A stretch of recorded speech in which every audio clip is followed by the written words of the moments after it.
Good morning to all of you, ladies and gentlemen, local representatives, national representatives. Thank you for welcoming me.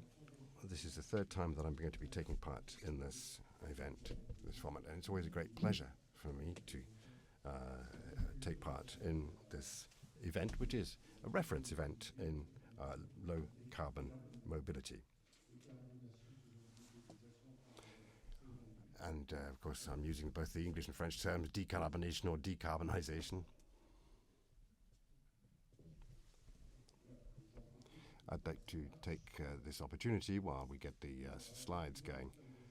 We are the heirs of the French Petroleum Institute, but we are happy to be part of this inheritance. And we were created very much at the end of the Second World War, 1 week after D-Day. It was very much at the end of the war, and France had lack of energy throughout the war, because our German friends had taken some of that energy from us. But there was a lack of energy. They also didn't have enough energy to support their war effort. And I'll return to it's a rather complicated world at the moment, and there's a crisis at the moment. The founding act of the French Petroleum Institute at the time, we talked about the beginning with the need to have substitute fuels. It's astonishing to face that when we're talking about biofuels, and this is something we need to bear in mind. So this is our inheritance, and we have had over the 10 years we're at 70% of oil and gas. Now we have 80%, which is green, and this is very important for us. I don't know many institutions who've changed so quickly and so powerfully as we have done. And I'm going to be talking about money, of course, straight away. We have 20% of oil and gas, which is residual, and this is, I could give you figures for that. I'm not going to give them now because we need to sell, but it's very profitable. And the profit of this activity is injected to boost the development of green energy sources. There's no representative of the government here, I think, but this is called a carbon tax. And it works. And it works, and that's what has enabled us, using the inheritance of our past, we've been able to use this to fund the energy transition. And I'm going to begin straight away with questions concerning money.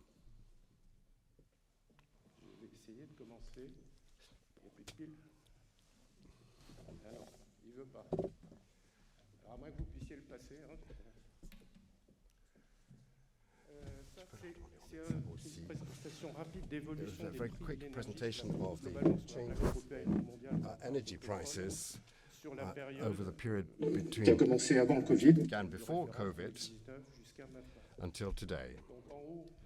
At the top, at the left, you have the changes in oil prices. Of course, you can see all the markets have had periods of great volatility and also increasing, connected with the different crises that we have been having to face. What you can see, and the important thing is that for oil, which you can see at the top left, for natural gas in Europe, and for the European supply of gas, and for electricity, you can see that these three markets have stabilized slightly, and perhaps they've reduced a bit over the last few weeks, but they're higher than the pre-crisis level. Another interpretation is that the factors of uncertainty today, I'll talk about that, the conflict in Ukraine and conflicts in the Middle East, American sanctions and tariffs and so on. This is still a period of crisis, which gives this extra risk connected with the energy prices of energies for all the energies that we use. So it's a crisis with persistent effects on prices of energy. On natural gas, the increase, you can see a zoom on 2024. If you look at the changes between 2019, we were at 14, we're currently at approximately 40 for gas. The explanation,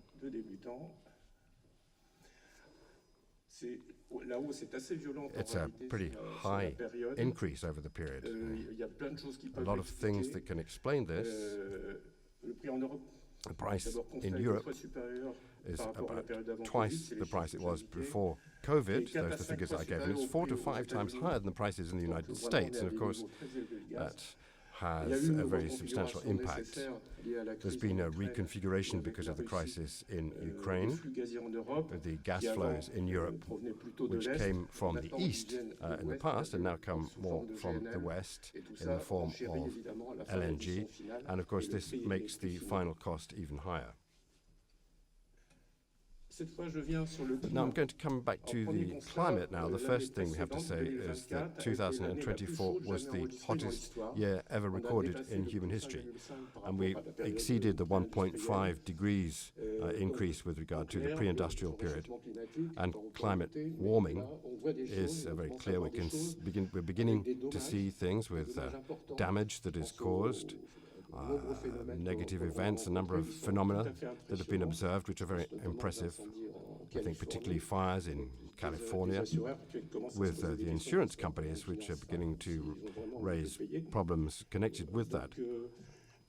So we can see physically the results of climate warming, which are beginning to appear very clearly, and we can have some idea of the damage that that's going to cause. And in this context, Europe is in a phase of transition, trying to carry out the transition. It's not true in all areas of the world, but in Europe, we're doing the job. We have long-term commitments on carbon neutrality, with local implications, of course. We have some powerful commitments. But beyond those general commitments, we also have regulations in Europe which have been set up in order to confront these questions. They've been thought about carefully, and they give recommendations to the market to see which direction they're going to be moving in. And that's particularly the case for biofuels. And we can have a zoom on electricity. You can see that green energies or renewable energies are developing very substantially with regard to 2019, currently 46%. Combustible fuels and nuclear represent 54%. So we have a kind of parity between renewable energies, the new energies, and the more conventional energy sources.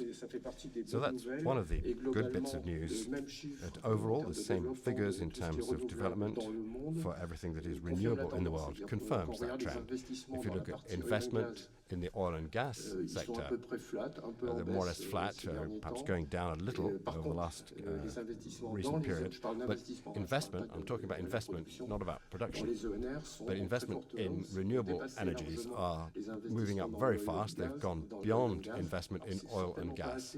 It's obviously not enough for what we need to do to counter global warming, but it's a very powerful signal that there is an awareness not only in Europe, but throughout the world that action was required. This is a slide, I hesitated rather. This was a comment on American politics, perhaps. It's more something for a question and answer session, but this is an analysis of the strategy of the Trump administration, which is dominated by energy at the expense of environmental protection, where the first idea is to maximize the production of oil and gas, drill, baby, drill, that Donald Trump declared. A certain number of environmental regulations being removed, and there's also a selective approach to decarbonization technologies. They are pretty much ahead of the pack with the capture of carbon and carbon storage, nuclear and on nuclear fusion, but they perhaps also on critical materials with the idea of sovereignty. Biofuels, not exactly the same approach as the European approach. Perhaps there are developments in what we could call G+, which are developments, but there are some very negative points in terms of decarbonisation. A number of wind turbine projects have been blocked, and the end of subsidies to electric vehicles. That's all part of what's happening. And also, of course, they have exited the Paris Agreement. This is just an observation. If you have any questions about that, I will try and answer. But I'm not sure that could explain all of Donald Trump's strategy. This slide is interesting, and I found this, it's a very recent slide. This is the question of adaptation to climate change, and an article which came out, which has not yet been fully validated, but which came out in 2024, which documents the cost of damage. We tend to say that this is something which is going to require mitigation and so on. It's going to be much more expensive. But this is one of the only articles that I've seen which is documenting rather accurately what that situation might be. The damages, you can see, disturbed ecosystems, reduced agricultural production, a lot of damage. I think everybody is aware of that. And what the article did, and this was a study that was done at a world level, was to try to provide figures for the consequences of two scenarios. The scenario in red is if we do nothing. We leave things as they are, or as they're going to be, and we can see what the damage is, because we're not going to be putting money into mitigation. The other is the sum of those two. This is perhaps if we're rather more ambitious in the combat against climate change. We invest a lot of money there, and this is an estimate that the article does. If we look at the impact on GNP of this, at the order of 4.5% of GNP up to 2030, it's a very intense effort, and then it would need to be maintained at about 2.5% of GNP from then on. So it's a scenario which is pretty ambitious, which is towards net zero emission. The other is the scenario where we continue to do nothing. And the interesting thing to see, and it took me a while to understand this chart, if you look at the right, that's 2000, on the left is 2050, the green base is if the mitigation and limitation. The blue part is all the damage that's caused. If you do nothing, it's in red. You can see that in 2050, the difference is not that substantial. However, where it is really serious, if we look a little further, and you can see that the scenarios become very different, and the impact, if we do nothing in 2100, perhaps you can't read the legend, but it's about over 60% of GNP. So this is an impact on GNP, world GNP. Before that happens, other things will have happened. This is not the world of today. It's a very different world that we're considering. Very different from anything we can imagine. So if we need to bear in mind that it's work for who in the end? Not necessarily for our children. We're working for, the idea is to minimize damage that could affect our grandchildren or our future grandchildren. Politically, it's not easy to base a policy which is going to have a positive effect on people that we don't even maybe know yet. So I think that's something that's very important to bear in mind, and that's a real political question, which is to look at these time frames in politics, which of course there's a cost involved in all of this, and the estimates of the costs for net zero, with a few examples on fuels, for example, costs which are very substantial. and I'll come back to that in a moment. Transport, on the left, these are the figures for the trends for our collective emissions, not just transport, but all sectors, since 1990. So that you can see that Europe has been doing the job, and there has been progress, and a significant part of emissions in Europe is the red part, and that is transports, and those are figures for Europe. 25% of CO2 emissions in Europe are connected with transport. And it's very striking when you look at the trends in the different sectors for CO2 emissions. For the energy part, there has been a gain overall. A number of other issues for industry too. There have been reductions, maybe connected with the fact that we have lost jobs in industry, and of course that's something which we cannot exclude from the calculation. But some sectors have not progressed, but have actually, in the red bar today, if you compare that between 1990 and today, this is the sector that we really need to focus on. And so it's very logical that these annual European forums should focus on mobility, because mobility is a major issue which we are confronted with. And then a few elements to break that down and look at the different influence of various parts in transport. You can see that most of our emissions, more than 50%, are individual private cars. The vans and so on is 15%, and heavy goods vehicles 22%. And somebody obviously knew that I was a motorbike rider, and you see that motorbikes, two-wheeled mobility represents 1%, and of course bikers are good for the environment as well. Perhaps because there aren't enough bikers because of the number of accidents that they are faced with. But that's another problem. But it's important to have those figures in mind. In red, the non-road transport only concerns less than 10% of mobility at the moment. You can see air travel, which is the majority of that 8 or 9%. Rail is a very low part.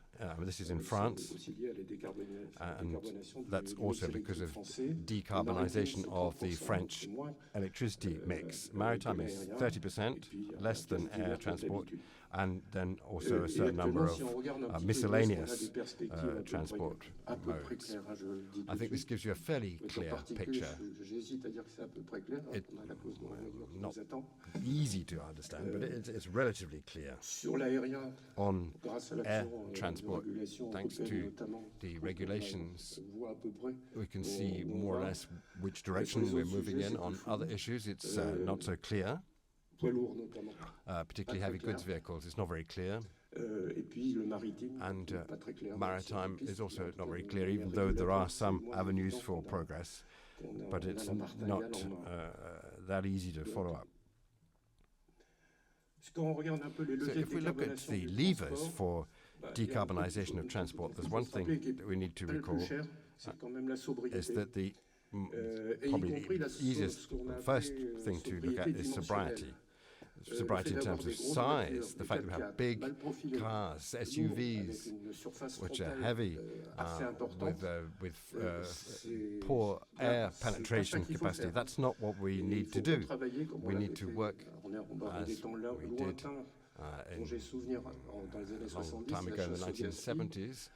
There was a whole campaign in France about trying to avoid waste, wasting energy and so on, and a lot of that was focused on the areas of the size of vehicles and so on, things that could be done to have better airflow. And that's not necessarily something which is more expensive, but it can lead to a certain number of savings. It's an elegant way of not wasting energy. And of course, reducing speed, that has not always been very popular, but that's also one way of making savings. Everything that's been done in terms of car sharing and so on That is good, of course, that's moving in the right direction. And then there are all the questions about organizations, of organizing transport within a territory, and a lot of work remains to be done there. Electrification, which is not as fast as that in Europe. Most of the growth is at the moment in China in terms of electrification of vehicles. If you look at the forecast that we have for the European car pool, we had 5%, looking at the fleet, the total fleet, and not looking at sales, but looking at the fleet, 5% in 2024, 8% estimated for 2026, and maybe 30% for 2030. That's the situation. We're a long, long way away, and particularly if we look in terms of the overall fleet, we're a long way from actually implementing that solution.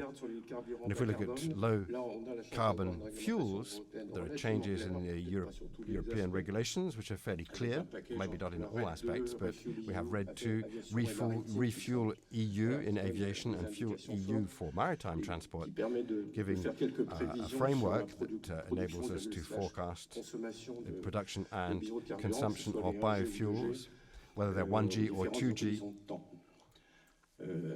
within different time frames.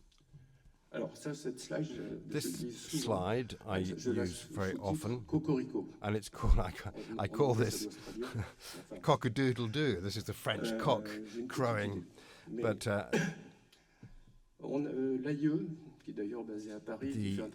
work that's been done in the organization in Paris, doing great work for this difficult subject. IEA is giving us a certain idea of how we can progress in this area. They are sometimes attacked by the United States in the way that they approach problems of energy in the world for obvious reasons, and refer to my previous slide. There's very clear discourse on the energy transition with the IEA. Maybe not quite so clear on the American side. There's been a ranking of all the public services in terms of research in the world on the energy transition and low carbon energies. And the 7 first in the world, there are 3 French. The first is the CEA, because nuclear power is important in this ranking. Also very good for fuels. They're very good at fuel cells. IFPEN, about 1,700 people. We're the 4th in the world, and the French research organization, the CNRS is 7th. We have one asset, a considerable asset in France, particularly certainly in terms of research, and I'm very happy about that personally, perhaps linked to the fact that we were created at the end of the Second World War, and we needed to find ways of achieving success in our goals. The third, just above us, is a German body. So Europe has a considerable asset in terms of innovation and research, and that is something we certainly need to bear in mind. I'm not going to look at all the other rankings, but there's one other ranking which was also important. This was a ranking based on hydrogen and different aspects of the hydrogen sector. And the 3 number 1 in the world, same order, CEA, IFPEN, and CNRS. On the issue, there's some difficulties at the moment, but you can find the same, and it's confirmed in a number of areas that France has a lot of talent. But of course we then need to take that to the market, and again that's something which we sometimes have difficulty with. For example, with COVID vaccines, we're not always able to convert innovation into the production of industrial solutions. I'll skip over the rest quite quickly, and now zoom on biofuels. We've been talking a lot about those, so I'm maybe not going to go into detail there, but there are two issues. There are biorefineries, and there are projects in the region. We are supporting one of these projects at least. And there's the question of building these biorefineries, but also converting existing biorefineries to see how we can use the outputs. All of this is beginning to be seen as a question of importance, to have energy hubs with different inputs, with different outputs as well. But how this is organized on the scale of the country, with the refineries we have, perhaps the refineries need to be perhaps located where there's the most biomass. So we need to think on a national level at how we organize all of this. And the question of energy hubs is the question of the supply of biomass, the supply of electricity. All of this is work that lies ahead of us. We need to structure the supply of raw materials and biomass. These are some of the issues that we're working on with others so that we can look at our territories region by region and have a vision about what the biomass will be, biomass and wastes from biomass, which will be available in 20 years or 30 years, with, of course, climate change, which also has an impact on water resources. So there's a study that we're carrying out, not alone, because IFPEN is not specialist with agriculture, but with the agricultural organization, research organization in RAE, and of course, the French Met Office, people who are able to produce forecasts of weather. And these are studies, which may be easy to launch such studies, but they're actually very difficult to carry out. So, but we do need to have a collective response to these questions as soon as possible. We need robust solutions. So we need to be able to tell the politicians what the resources are, what we need to provide biofuels. We know that it's not infinite, so we need to make sure that we get it right. That's perhaps because we haven't collectively addressed that question earlier, but this is perhaps part of our fault, but it's something that's being done now. A panel of solutions for low-carbon fuels. We are considered in the rankings that I mentioned earlier as being number one on biofuels, and also for bioproducts. Same thing, but it's not fuels, but all bioproducts. For example, we worked with Michelin to develop one of the components in tires, which are bio-friendly. So that we are waiting for their decision to invest. We also want to be number one in CCUS. I'm not going to go through all of these elements. The most recent one is e-fuels, and I'm going to be almost concluding on that. There is an issue, the question of prices. Somebody has to pay for all of this at the end. So I've given you a few figures, and I've asked for my department to work on this, looking at cement as it is now and decarbonated cement. It's plus 195%. It's a lot more expensive. With carbon capture and storage, we know it's going to be very expensive. But this is just an order of magnitude. Same thing for steel. If you look at steel and decarbonated steel, it will be 25% more. It's not as bad. If we look at plastics from oil and gas and recycled plastics, something like between 50 and 100% more, and it could continue with fuels.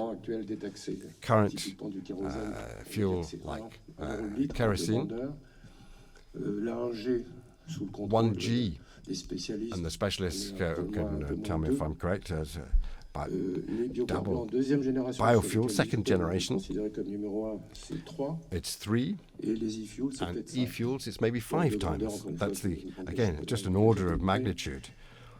I'd like to recall that when we had the gilets jaunes in the street, protesting against the carbon tax, which was 2 or 3 cents a litre. And it shows that there is a political difficulty that we have ahead of us. How can we pay for this? Because we're talking about the state budget. There is a difficult time. How can we pay for this energy transition? And who's going to pay for it?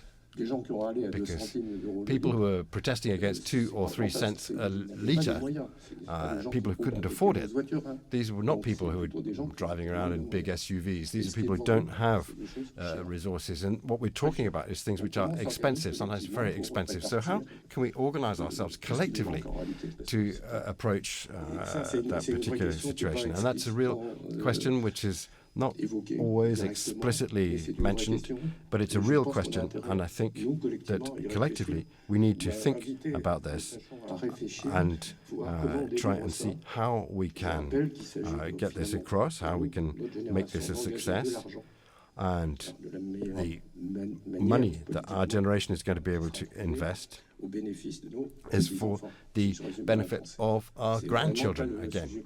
So these are not very easy political questions. So I think I have finished, but I've ended on a positive note.